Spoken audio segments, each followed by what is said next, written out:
Today's Sunshine Note is titled, Disoriented at 60 Feet Below. But he said to me, My grace is sufficient for you, for my power is made perfect in weakness. That is why, for Christ's sake, I delight in weaknesses, in insults, in hardships, in persecution, in difficulties. For when I am weak, then I am strong. 2 Corinthians chapter 12, verse 9 and 10. When you are diving deep inside the bowels of a sunken ship, the worst thing you can do is to get lost, because once your air runs out, you'll die in there. This very thought ran through my head inside the captain's quarters of the Grand Prince Eugene, a shipwreck we dove on in the Marshalls.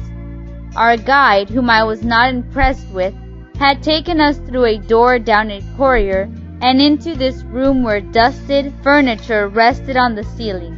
The ship had sunk upside down. What we didn't realize was that everything around us was covered by a fine layer of sea silt, which, once stirred up, thickly clouded the water like the dead of night.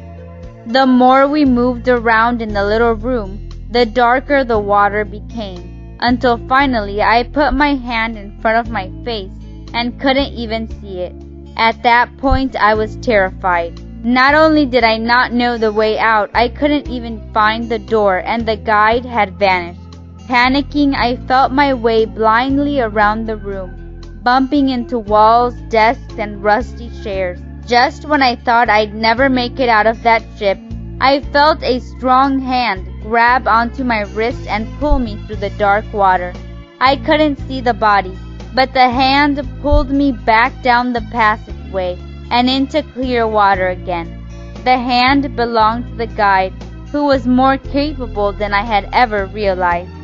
Sometimes our lives become as turned up and as black as the darkest, deepest sea, and it's during those times that we wonder why God has seemingly vanished. Where is He in the darkness? Why has He left us here to flail blindly? But Paul says it's during those times that God's power can really shine.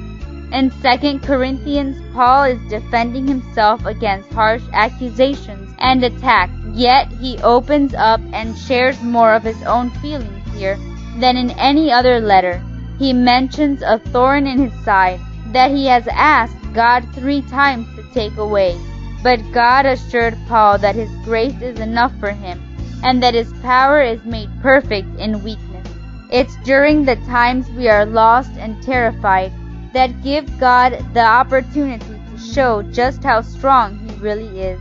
The hardest times of my life have also been the times that I felt God closest to me.